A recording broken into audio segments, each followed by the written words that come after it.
She was the voice you heard before you saw her. That rapid-fire chant. That energy. That unmistakable presence that made even the most ordinary storage unit feel like the most exciting thing on television. Laura Dotson was not just a face on Storage Wars.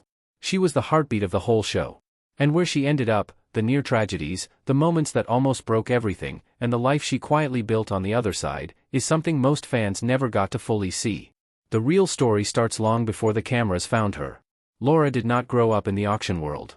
She came from sales and marketing, a completely ordinary path that went in a completely unexpected direction the moment she met Dan Dotson. He had been auctioneering since he was 11 years old, trained by his grandfather, building American auctioneers from nothing. When Laura entered his life, she entered his world too. He taught her the auction chant. She made it entirely her own. They fell in love somewhere between the storage units and the bidding wars. And for a while, it was enough. But behind the smiles and the fast talking and the television cameras, the marriage was quietly under strain.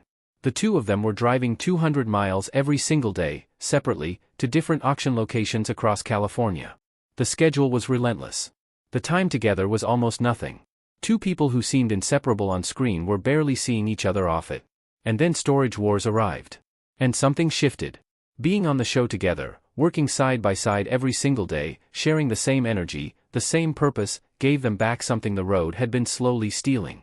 Dan said it plainly years later. Storage Wars saved their marriage.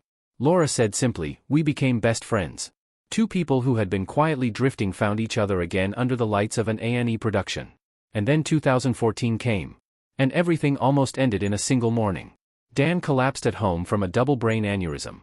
Laura had learned CPR as a Girl Scout decades earlier, a detail that in that moment transformed from a forgotten childhood memory into the only thing standing between her husband and death. She caught him as he fell. Called emergency services. Performed mouth-to-mouth while instructing their teenage son Garrett to do chest compressions beside her. Dan regained consciousness before the paramedics arrived. Laura had saved his life with her own two hands. She never made herself the hero of that story. She described it matter-of-factly, the way she describes everything.